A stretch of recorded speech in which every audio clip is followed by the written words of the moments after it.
So, Jehovah's Witnesses, well, let's find out whether they have biblical teaching or whether they've developed their own doctrine.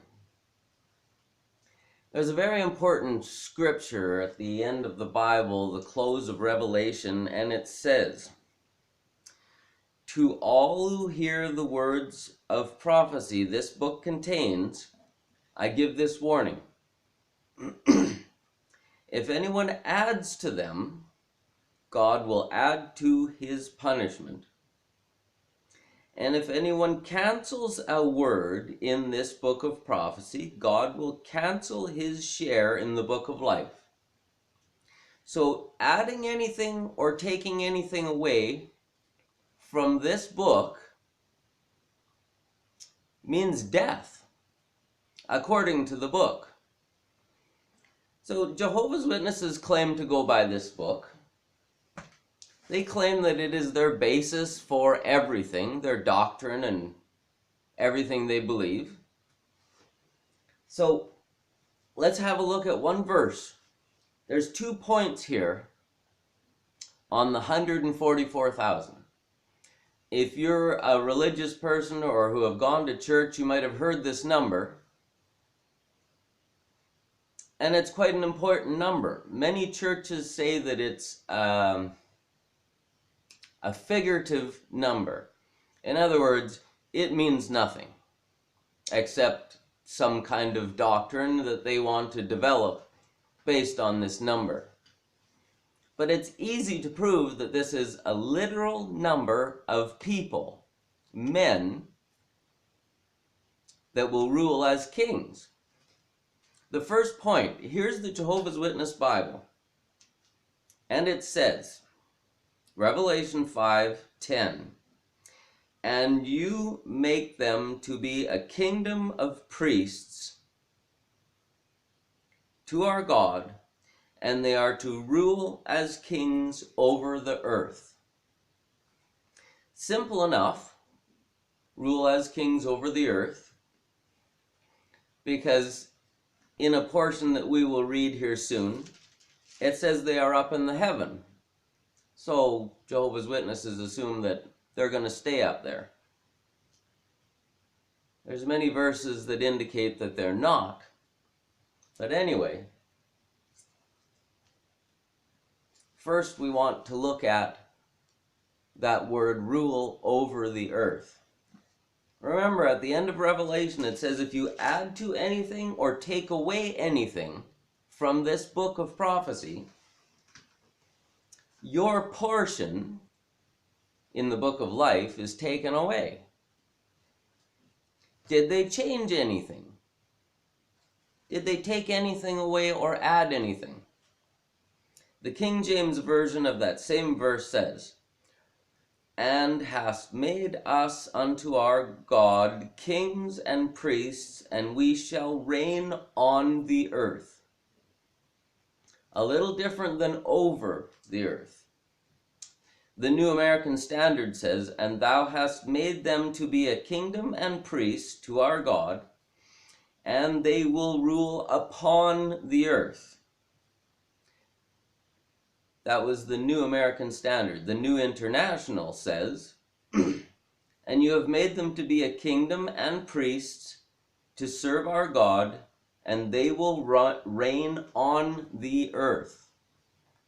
So almost every other translation I've found says that they will reign on the earth.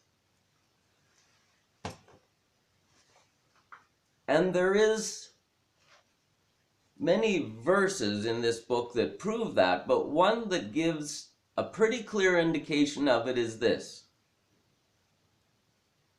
And I'll use the Jehovah's Witness Bible since they're the ones that changed this piece or this portion.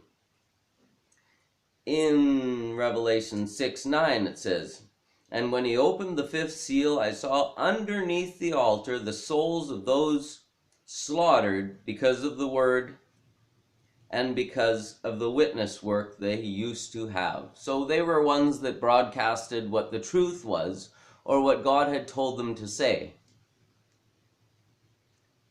They're underneath the altar. Or it's a vision of a situation in the heavens. If they're underneath the altar, they don't even have a throne, they don't even have a chair. As far as it says here, they're laying on the ground, if there is ground in heaven. But the point is, they're not even seated.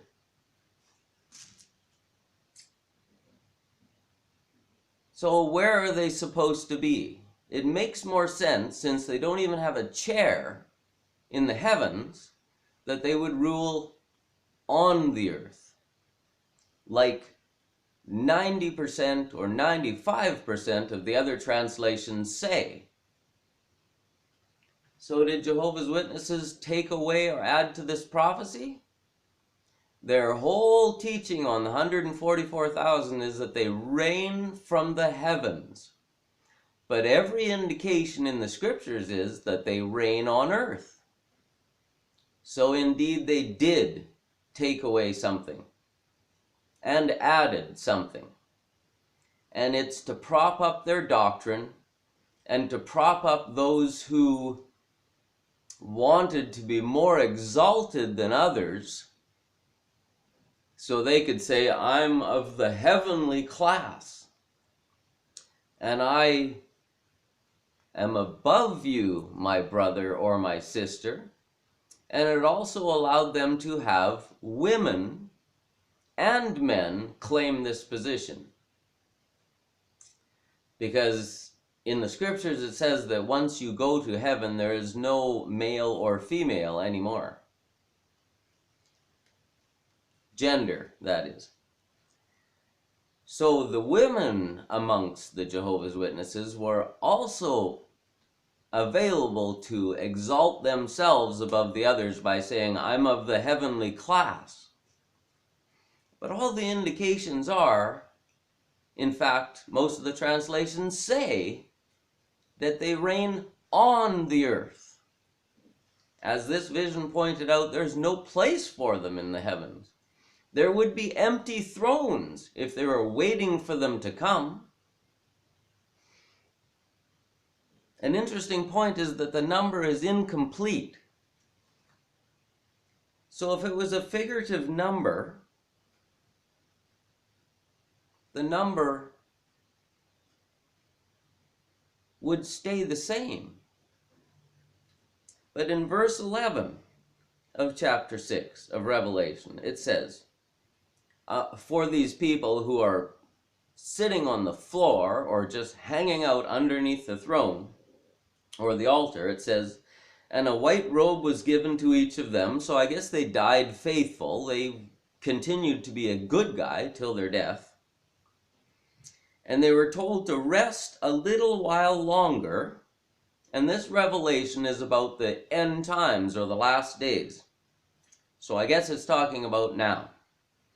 Rest a little while longer until the number was fulfilled also of their fellow slaves, their brothers, who were about to be killed, as they also had been. So if it's a figurative number, a number can't be incomplete. It's either, well, you don't continue to fulfill a number if it's a figurative number. If it's a literal, real number, and the number is not complete, or those kings or priests haven't been all chosen yet, then the number will continue to be chosen until a certain time as the number is complete. A few verses later, it goes on to a couple other things, and then it gets back to it and says, I heard the number of those who were sealed. 144,000 sealed out of every tribe of the sons of Israel. So they're Israelites. Now that presents a problem, because all the Israels we've found out so far that, or groups or religions or nations that have claimed the title Israel, are not the Israel that is spoken of in the scriptures as the Israel of God, or the pure, faithful, virgin Israel. So how would these men be out of the 12 tribes of Israel? Well, in many places in the Bible, God has given a lot of concern or weight to genealogies. And many pages contain the genealogies of the families that lead up to, say, the Christ or to King David. So he follows them. And for a God that created the universe, it is quite easy to follow David's dynasty or the Abraham seed all the way up to now. To Abraham and I think David, he said, if you continue faithful, you will be blessed to the 1000th generation. Well, we haven't even reached the 1000th generation of either of those men. But the point is, he would follow the seed or genealogy through history of these men and bless their offspring. So for a God who created humankind and the universe and everything, for him to follow that lineage or genealogy would be simple, so simple. So for him to choose men all the way through history who proved faithful and who he knew, if they were appointed as rulers, kings, judges, that they would discharge their duty faithfully, or they would do it honorably, or they would do it with diligence and with loyalty.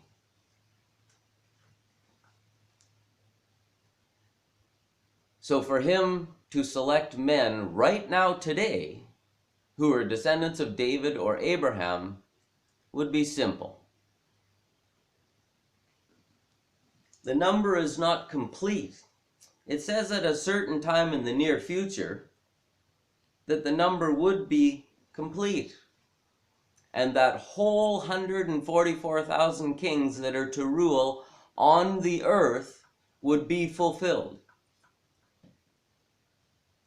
So the Jehovah's Witness doctrine, which they try to make fit to their beliefs so they can have a hierarchy that station is supposed to be in the heavens, dictated that they change the Bible. They added something and they took away something. The very thing that in that same book of Revelation guaranteed that their life would be taken from the tree. In other words, they would die. So the 144,000 do rule on earth. They are a continually counted number, and the number is not complete.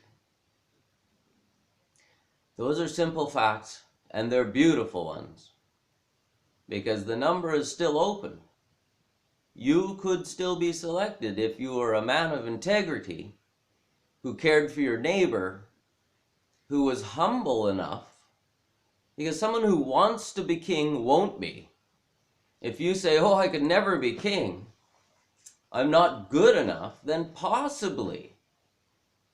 And if he selected you and said, yes, yes, you're going to be a king, and conveyed that to you in some manner, if you really were of that number, you would likely say, no, no, God, no, no, no, no. I'm hearing this wrong, or I'm having a delusion or something, because there's no way that I would be good enough for that position. That person is the type that would be selected. Jesus said, the greatest among you is your servant, the man who serves. And a servant who has taken that position voluntarily usually wouldn't say, yeah, now I'm a king and I get to rule over everyone. A servant continues to have that capacity. And in this case, if he's one of the 144,000, he continues to be a servant even after he's a king. So never would his mind be exalted so much as to say, yes, I'm a king. I get to rule and people will serve me. No, it's only a servant who gets chosen to be a king. So I hope the voice, or a voice, this time has helped convince you that the 144,000 are a real number, and that the Jehovah's Witness doctrine and teaching and Bible has perverted the truth, as usual, because they are what the Bible calls apostate. All that we've learned about them proves that they are not the Israel of God that is clean and virginal. They are filthy, their doctrines are false, they print falsehood and change the Bible to fit their belief system so they can have a hierarchy that rules over the others. And yet Jesus said, let all of you be called brothers, no one to be called a teacher or any other exalted term like the ones they use, CO, for circuit overseer. But they say CO, which is more like commanding officer, an overseer, an elder. All of these exalted terms, in fact, they've even coined their elders princes and kings, because they figure during the 1,000 years that there would be a lower level of kings and princes, and those today are their elders that will be exalted to kings and princes in the kingdom. Not the 144,000. They figure those are the more elevated ones that will reign over the earth from heaven. So you see, they promote falsehood, and I could use 10 or 20 more scriptures to prove the 144,000 doctrine of theirs is false, or their interpretation of it is false. But then we would be just sitting here reading verse after verse. If anyone in the future wants to know more details about that, feel free to ask. And I don't know if your contact with me is available yet, but it will be at some future day. Signing off for now. This is a voice calling out, saying, make the way of the Lord straight. Simplify the manner of service to our God by telling the truth.